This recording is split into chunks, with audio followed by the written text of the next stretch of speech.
also tested another piece that we might look into, right? Sure, sure. Amazing. I preferably something that you have the rights to that I Yes. can play in the podcast. Yeah, I have the rights to everything I've written, thank goodness. Well, I guess actually that's not true. Some of the video game stuff that I've written, I don't. All right, Yeah, let's that's what I thought. So, but I mean, amazing that all the things that you worked on.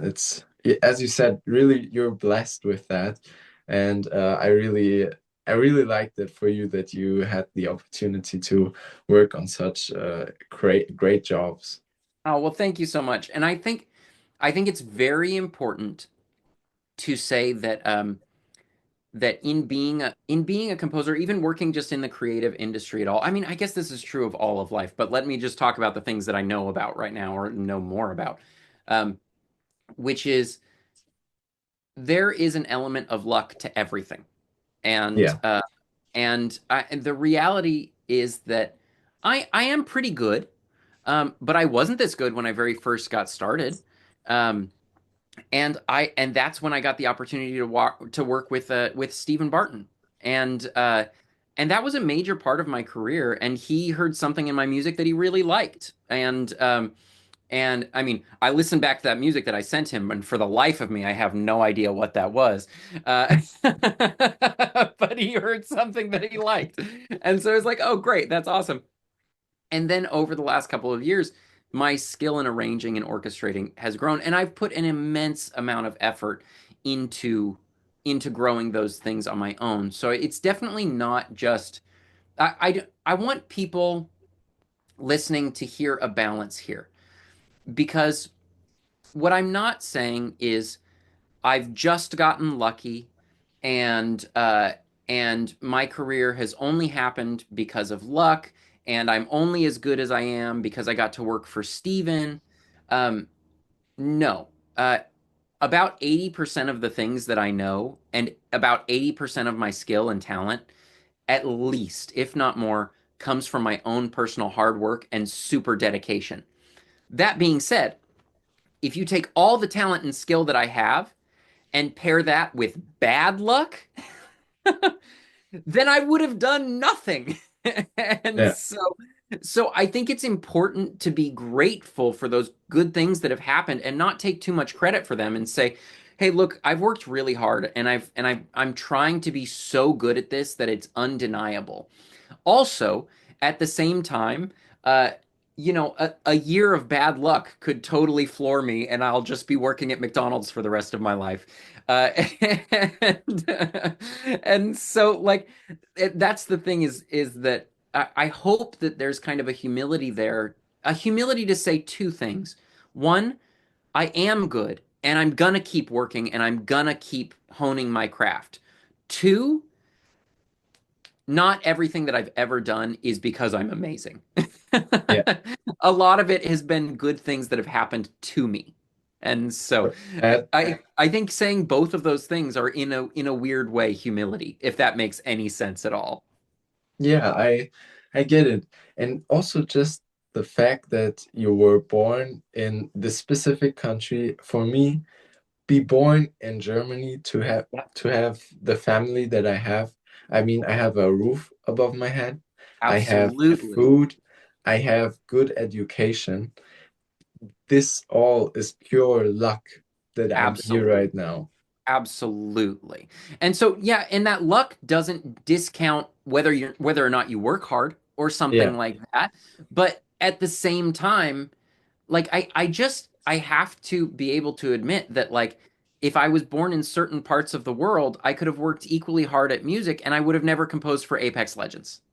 yeah, That's just the reality of the situation is that things pan out in different ways for different people.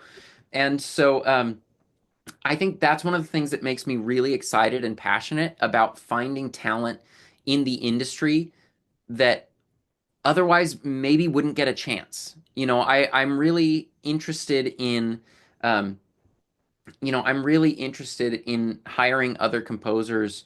And I don't have a lot of hired work, unfortunately, most of the time, because most of the time I just, like you heard, I arrange, mix, write all of the stuff myself. Um, but like when I do have opportunities to work with other people, I really like to work with people who I feel like may not be getting a chance. Like maybe luck isn't breaking their way. And maybe I could tip the scales just a little bit.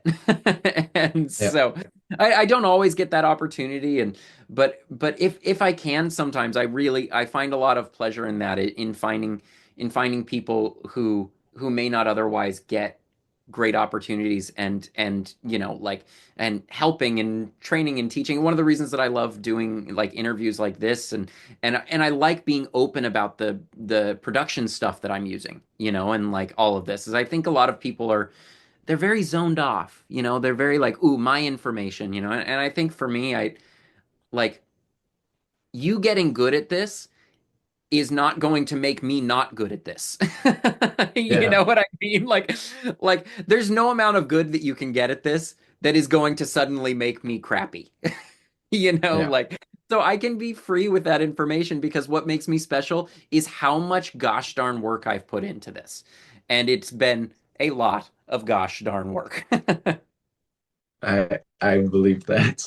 And that also reminds me of like giving other people the opportunity to work on something bigger. Um, that reminds me of like the economy. Like what I'm studying right now is finance. I am Mhm. studying financial ad advising. Uh-huh. So I'm going to be a financial advisor. Cool. But I'm also passionate about music, so that's how we got Hmm. here. But in finance, if we look at an economy, the most important thing is that the money that is being made by the value that's being created must reach the bottom of the hierarchy. Mm. If it does not reach the bottom, something in the economy is going wrong and it will Mm. eventually fail. Because Yeah. if the success doesn't drizzle down to Yeah. the bottom, then some people flourish, but the others have it really hard. And to Yeah. look out for people that you can lift up or give opportunities. There are people that are engaged, that want to be successful, that are really putting in the work. Yeah. And I think those people deserve to have an opportunity. And if you're actively looking for that, I really, really love that you do that. And I also see it with your music channel, how you went through the composition that you made. You're giving people the opportunity to learn, and really, if they put in the effort, they can reach what they're dreaming of. And Yeah. so I think that's amazing that you do Yeah. that and look out for people. Well, thank you so much. And I honestly, I think you hit the nail on the head, and that's one of the big problems with the composing industry right now.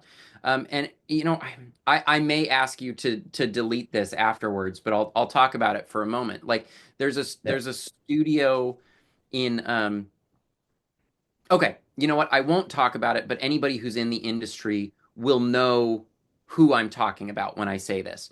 There's a fairly famous studio in LA, who hires film composers, and specifically they hire assistants, and they pay those assistants $14 an hour, maybe 15 now, but they pay them the minimum wage in Los Angeles, which is not enough to live on.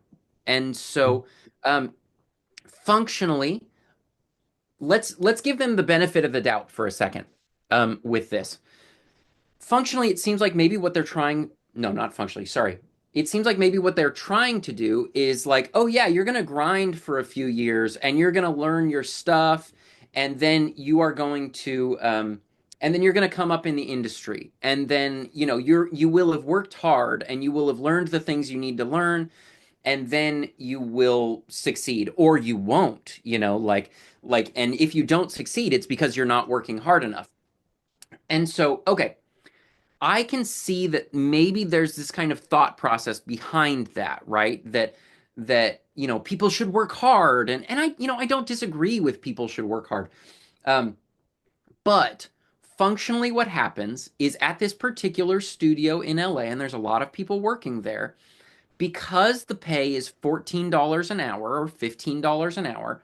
Um, what happens is, for the most part, only only composers who have fairly wealthy families work there, because they are the only people who can afford to work somewhere for $15 an hour.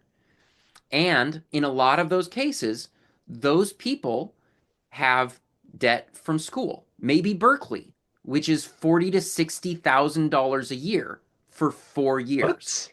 Yes. Um, and so I Wow. was very fortunate in the sense that I did my master's at Berkeley. I went to Berkeley for 1 year. It was, I believe, $44,000, $44,795. I believe it was the sticker price for that. I My got a European mind cannot I know process this. it's terrible. The capitalism is just driving me insane lately. But so then I got a small but significant scholarship. Um, it's like $2,000 per semester or trimester or quarter or something like that. And Okay. then, which is fine. I mean, they certainly weren't like, Blair's the next John Williams, give him a full ride.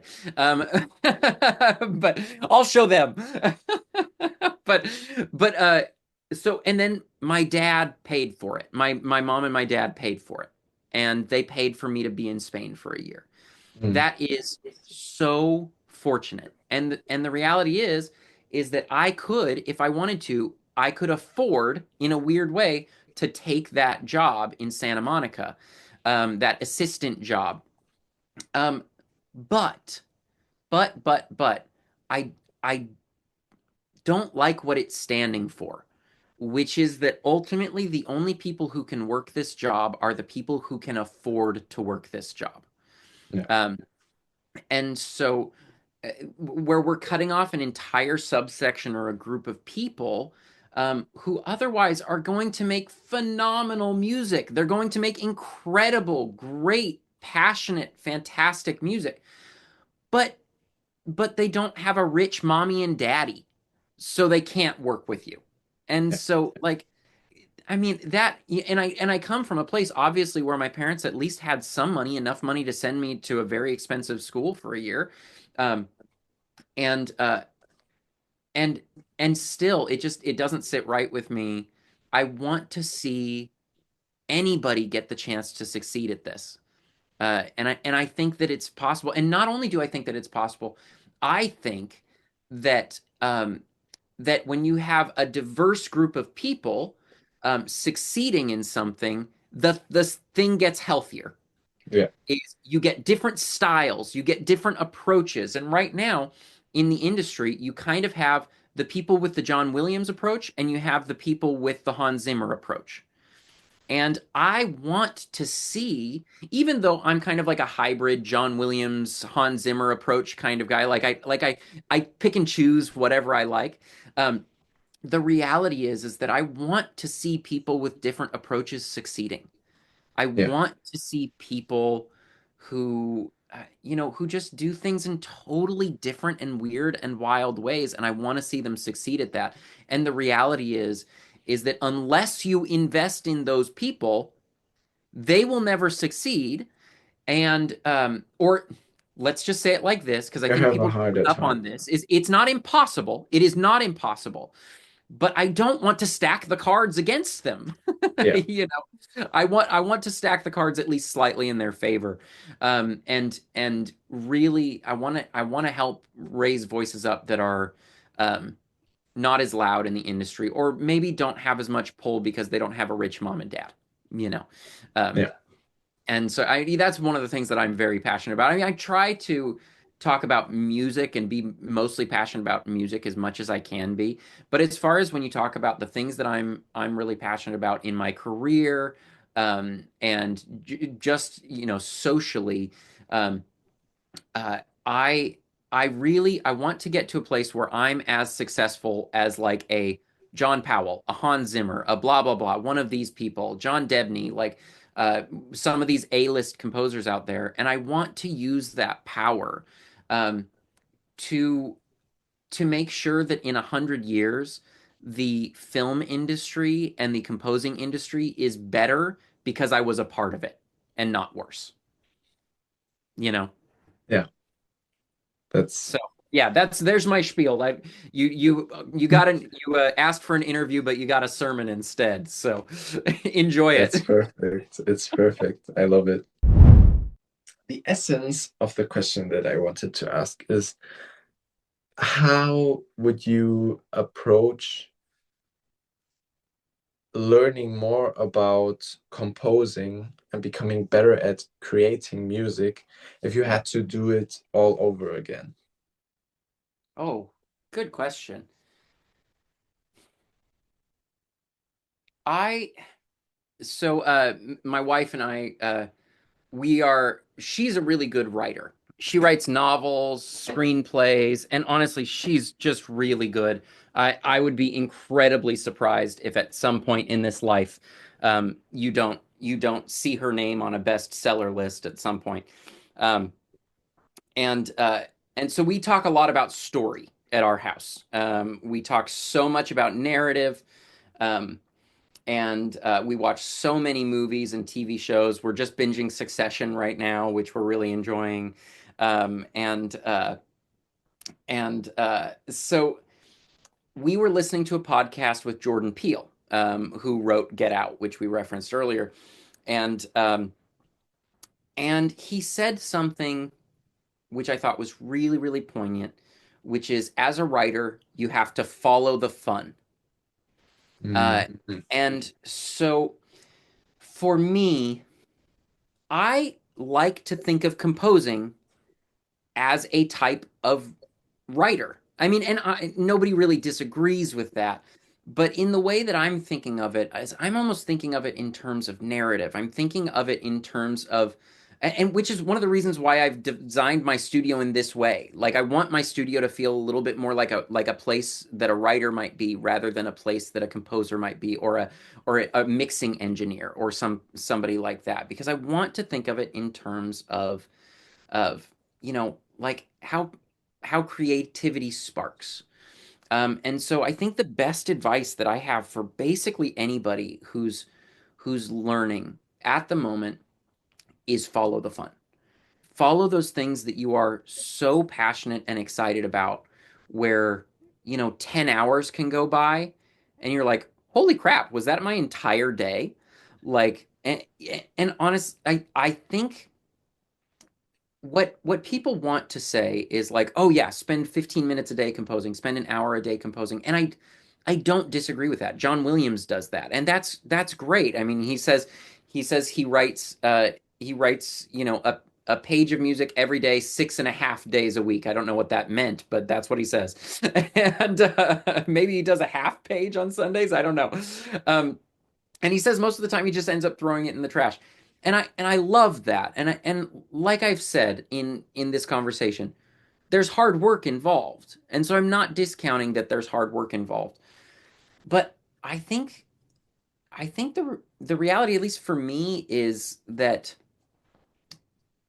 the world is so hard. Things are so difficult. Um, Composing is a really hard way to make it, and I think the only way that you're really going to make it and be really happy with that is if you followed those areas that you are so excited and passionate about. Yeah. Um, and you let those things be the determiner of where your music goes. And there are moments, please believe me, where you just need to hunker down and work a little bit on something, and but I think that those are small compared to the moments where you're saying, like, man, I really am interested in Dance of the Sugar Plum Fairies, and I am going to spend a week understanding what went on in Dance of the Sugar Plum Fairies. And I think the reality, I'm going to stop saying the reality. I think what bodes true for me is that I've learned more when I spend a significant amount of time with what I'm interested in than shallow amounts of time doing things that I'm perfunctorily obligated to do. Yeah. Yeah. And so, you know, like take a piece of music that you absolutely love and mock it up, understand it. I mean, the reason that my Out of the Blue track sounds as good as it does is because a little while back I completely recreated the Avengers Endgame soundtrack, or at least an arrangement of it. And so I deeply and intimately got to know the orchestration to make something sound that way. And because of that, when it came time to write something like that, what do you know?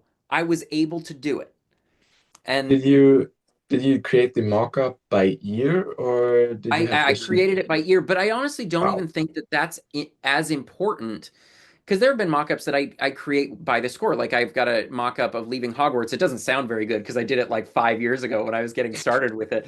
But like, uh, like I did this Leaving Hogwarts mock-up, and I used the score, and I still, in my mind, I still reference things from that experience of learning that. And so I would say maybe go deep and not wide Hmm. and find those things that you're passionate about and understand the crap out of them.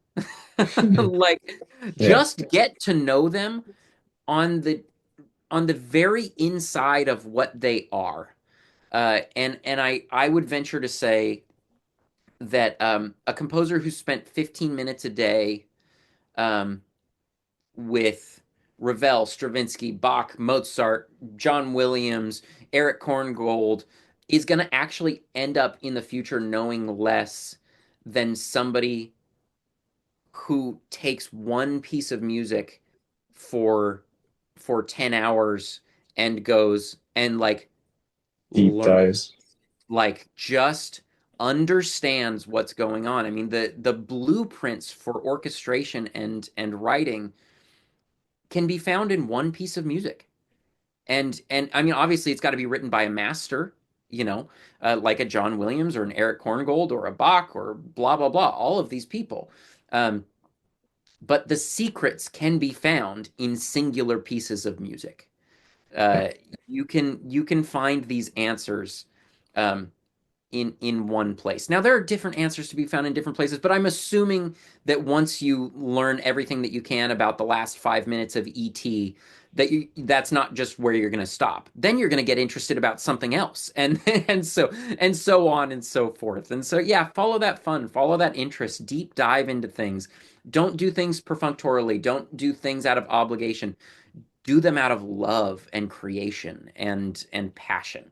And I honestly I don't see that it can go super wrong by doing it that way. Maybe it can. I'm not God. I don't know everything. But Maybe. Um, maybe. I I love that perspective, and also to think like, okay, just because something is hard doesn't mean that it does not have to be fun. Mhm. It's for me, I had what I had in mind was when I'm at uni and studying, we have a social room where there's a soccer table. How Mhm. do you call it in English, actually? Foosball? Like with the little players? Yeah, Oh, okay, yeah. Is it? Do you mean table tennis or do you mean no, like with kick. the little It's we say plastic ball kicker. and the players and It's yeah, yeah. it's at the table and you're playing soccer with the little mannequins Okay, yeah, that's and foosball. Don't football, ask me why they call it foosball, but it's foosball. foosball. What? Foosball, yeah. Okay, I so think with a Z, foos. foos. Oh my gosh, I'm not I gonna know. say that, but Oh, what a it really sounds weird so weird. Americanism. I have no idea where it comes from. The origin is probably German because in Germany it's called Fußball Okay, because Fuß is like the feet, the okay. foot, And Yeah, then so it's like football. Yeah. yeah, but okay. Anyway, so but let's get back Leave it to really quick. Leave it to Americans that the only type of soccer that we play with our hands, we end up calling football. yeah, right. That's so true. But in essence, I love to play the game, and it's it's hard. I have one guy that I play with in my uni, and he's a little better than I am. He wins like I think 60% of the matches. It's very even, but he's winning more.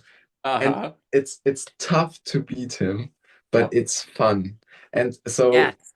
if you translate it in that way, I'm putting in Yes. work and it's hard, but it's fun because it's a challenge and I'm getting better and I'm trying to look for opportunities. How can I improve? And that's the fun of it. So Totally. the look for the fun in it is, I think it's something I've never heard in that way actually, but Mm. it's absolutely true. I totally agree with that. Yeah, it's been really helpful for me. I think uh, for me, when I try and like force myself to do things, I just revolt. So Yeah.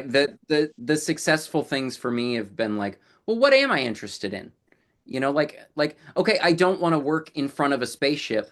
What do I want to do? I want to work in like a cool office where I can lay down and I can like program, like and half take a nap at the same time. It's like you kind of have to learn yourself. And that comes Mhm. back to what I was saying is as a composer, you play yourself. Yes. You are your instrument as a composer, your brain. I mean, I like not all of us can do this, but like you should be able to write without ever touching an instrument. And I don't mean should as in like if you don't, bad on You're you, but bad. but yeah, exactly. I just mean that like I just mean that the creative process is happening in your brain, not particularly on a piano or on a guitar. It's happening here. That's where that process is coming. Um, and so just like a singer, they have to figure out ways to manipulate their vocal cords. They have to be able to sing through the break, right? Things like that. As a composer, you're trying to find ways to manipulate your brain to get you to do those things, to write these pieces of music, to do all this stuff. And sometimes it's not easy. And so being your own teammate is a huge part of that. Not being a driver or a coach for yourself or a a boss who's mad at yourself for every little thing you didn't accomplish, but being your own teammate Yeah. and trying to help yourself get things done that you want to try and get done. Amazing. Great tips right there. All right. So, I'm assuming you see this right now. Yes. Okay, so this is more of a kind of like a more of like a classical piece, Mhm. at least much more than than the last one that we listened to. Let me really quickly just put some mastering on this.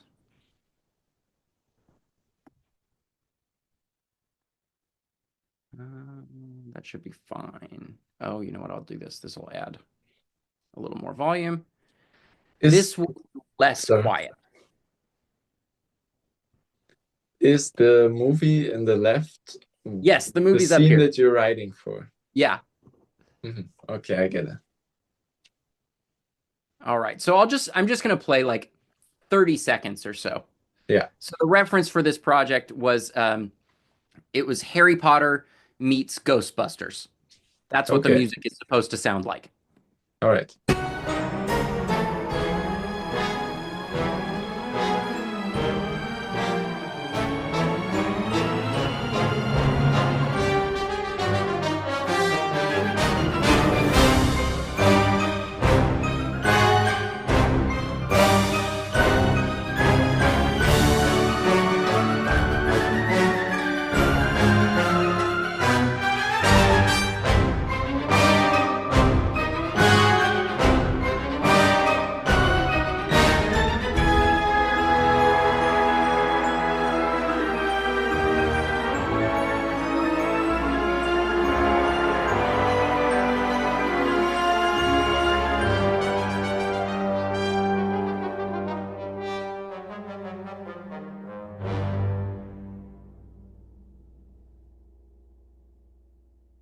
sorry, you changed the tempo in the end.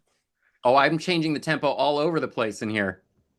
Oh, yeah. Okay, that's this would make for me recreating the track, it will make it horror because Oh if gosh. I'm looking Yeah. like, okay, what's the BPM, and then I put it in the DAW and then it doesn't match, and then I'm like, Yeah. Yeah, total. And well, honestly, that again, I don't mean to be talking about this way too much, but that's something I learned when I did that leaving Hogwarts mock-up. Um, is uh, is that these classical pieces they don't just the BPM is not 100% just static the yeah, entire time. And so you have to that like that kind of thing that happens so easily in a concert context. And but that's not something that we generally do in a DAW.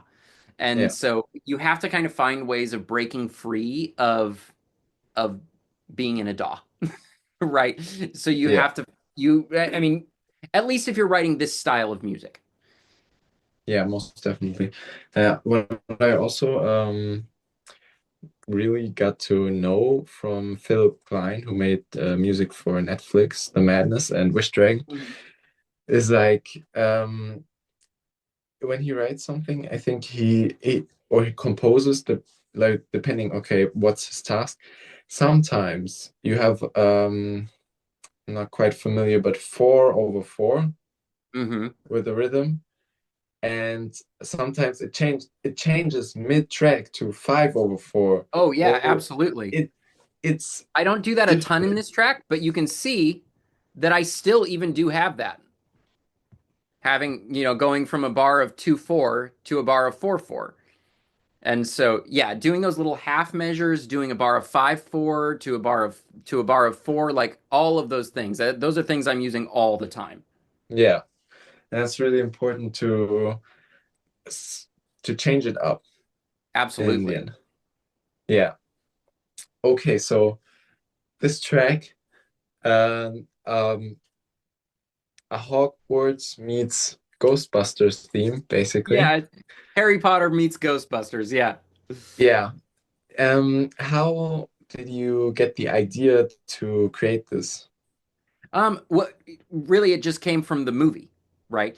So the movie is called Ghost Trash, and it's like like a little comedy movie about a priest and a ghost who have teamed up together to try and con people out of money. So like the ghost will go haunt people's houses, and then the priest will basically go to their houses and be like, I can help you get rid of that ghost for a price. And so, it's like it's funny and it's dumb, but I don't mean dumb in a pejorative or negative way. Like it's just like it's silly and it's Yeah. really fun. And so the music uh needed to kind of reflect that. And so the director and I, but also I think the music needed to give it also a little gravitas, like seriousness as Hmm. well. Like I'm not a big fan of writing, like when I write for a comedy, I still write good music, you know? Yeah.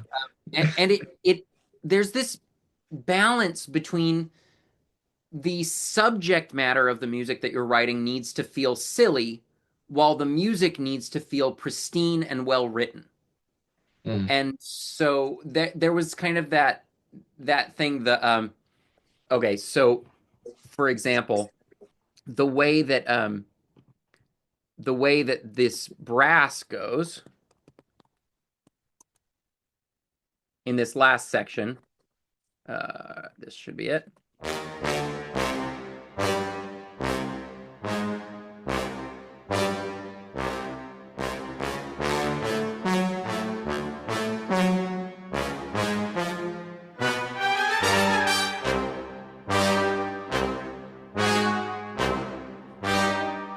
So that's a very well written part, especially when you get in here and you've got the harmonies going.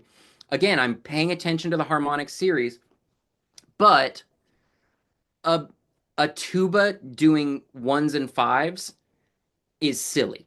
I mean, that's just kind of a silly thing. Boom, boom, boom, boom, right? Yeah. That kind of thing. So I'm taking elements which have comedic value, and then I'm orchestrating well around that.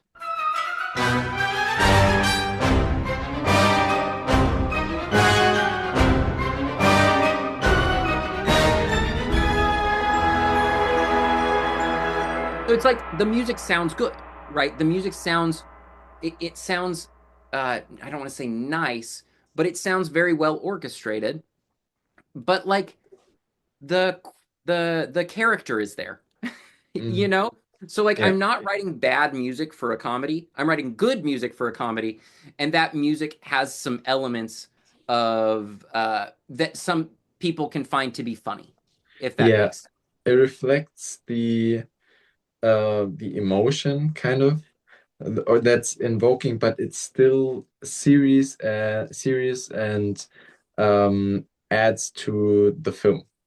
Yes, I mean, exactly. you could have done the circus music just over it Yeah, and slapped the da da yeah, da da da da da da, yeah, but it reflects the emotion, but it's obvious you're already feeling it. Hey, it's funny, yeah. and you don't need the music to be Yes. exactly the same. Well, and on one of the greatest pieces of spotting advice that I heard was from John Williams, which is that he'll watch a film this very his very first time, and he'll take like a little notebook and he'll write down what he felt at certain moments. Oh, And then when he writes, generally speaking, he doesn't write to support what happened in the film. He'll write to balance it. And so this goes back to like what I was talking about with like the cross earlier is like having things be balanced on the frequency spectrum, having things be balanced on the time, on time, and it just goes the same way for movies. yeah. Is that writing really good music for comedies, it works because it balances the thing out and it makes the thing feel classy as crap. And so, I mean, think about my best example for this, Family Guy, right? Like Family Guy, the music in that show, so high quality, all of it is recorded with a live orchestra. And so Obviously, yeah. it makes the show sound and feel really, really classy, even though it's like half of it is like poop jokes. And That's so so true. That's so yeah, and true. so it's like you're looking to try and do a lot of the times. Here, another great example is that beautiful scene from Lord of the Rings, you know, when the Steward of Gondor is like going crazy on the grape tomatoes, and Mary Pippin Pippin I think is singing him, you know, a song, right, as the I don't know what they're called, just the Knights of Gondor are going out and they're meeting their death, right? And it's this beautiful, very soft song, um, but it's this very intense moment, very very intense moment. And so what the music serves to do in that moment is it's balancing what you're seeing on screen. It's not particularly supporting what you're seeing on screen. And so I think some of the best writers for film are writers who understand that not every fight scene, some do, but not every fight scene needs fight music. You know, there are definitely what you're looking to do more often than not is balance the film, not support the film. Yeah. And that's one of the reasons why John Williams movies feel so magical, is because you know you can watch like Bridge of Spies, which is a like 2015 Steven Spielberg movie, one of the only movies that Steven Spielberg has done that John Williams did not compose the score for. I believe he was working on The Force Awakens, and um, and and Thomas Newman did the score. The score is fantastic, but it doesn't quite sing like a lot of Steven Spielberg's movies have the tendency to sing. Um, and I just think one of the reasons for that is because John Williams, what he's so adept at, he's not just a composer; he's a film composer. It's an art in and of itself. And what he's doing is he's finding ways to balance the film. What Steven Spielberg says is that if Steven writes uh, 5 drafts of a screenplay, then John Williams' score is the 6th draft of the screenplay. And I love thinking about it in that way because, like I said, I'm thinking of myself as a writer. I'm thinking of being a composer as adding meaningful content to the film. Like, I Yeah. want to add meaningful ideas to the film. And in some ways, I want to change the way that you think about the film as you're watching it. And so I want people to come out of the film because they've heard the music. I want them to come out lifted from that experience, and feel even better about the film than if it had no music or licensed music or whatever it is. Yeah, because uh, it is an art form in and of itself, right? And you're doing more than just writing fight music or writing sad Yeah. music. You're interacting with the film in a very important way. Yeah. Most definitely. It's also the fact that on scenes, sometimes you people put mismatching music over them, and then it changes the whole Yeah, scene. I don't know if you So saw. There was one where it was like Darth Vader is looking at somebody and they put like the and it's just like it just changes every single person in my family has sent that to me at least twice, and I'm not complaining because it's hilarious. yeah, it changes the whole mood of the scene. It It's totally does. So you have an immense amount of power as the composer of a film. I mean, you really, really do. I kind of liken it to being the bass player in a band. Um, Mhm. is that actually probably one of the strongest um, members of a band is the bass player as far as like uh, discerning musical direction, because you can make a chord sound like garbage or you can make it sound like magic, depending on if you're playing the root note or the fifth or the third or the seventh. And you really have an immense amount of control in how people perceive the music. You don't have an immense amount of control over what the music is, but you have an immense amount of control about how it's perceived. And Yeah, that is a huge part of being a composer is I can, you know, that moment, gosh, at the very end of Extraterrestrial ET, um, where the da da da da da da da da da da, where it's like the spaceship is flying away and there's this brass fanfare, and that moment, I think, in the hands of so many other composers, could have been a really like sad, sort of bittersweet moment. But with that brass fanfare in that moment, it lifts you. It makes you feel like this happened the way it was supposed to happen, and it's sad, but that's okay. and like, and that's amazing power that you have that as a composer to take a film and change how people perceive it, even though the film has not changed at all. And so yeah, it can well up tears in you. It can make you incredibly emotional. Um, and yeah, I mean that's kind of my goal as a composer is I'd like to get on some films and I would like to make people weep. So that's the that's goal. true. Yeah, if Yeah. I could be a little Vulnerable. bit of a sadist as far as my music, if I could just hurt people, that would be great. In some sense. Yeah, in Yeah, I some get it. sense, exactly. Yeah. All right. Let's look back into your composition real quick. Right. Um, what exactly you've done there? I'd like to look at the strings a little more Yes.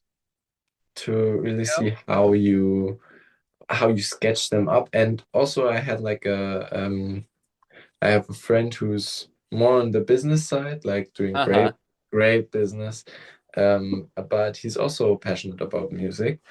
And he gave me a tip, like if you want to make something feel more powerful, make it or sound more harmonic, just duplicate the note, the root note that you play, put it one octave below, and Hmm. one of either the third or the fifth, and put also transpose it one octave down, and Hmm. that makes it sound more harmonic.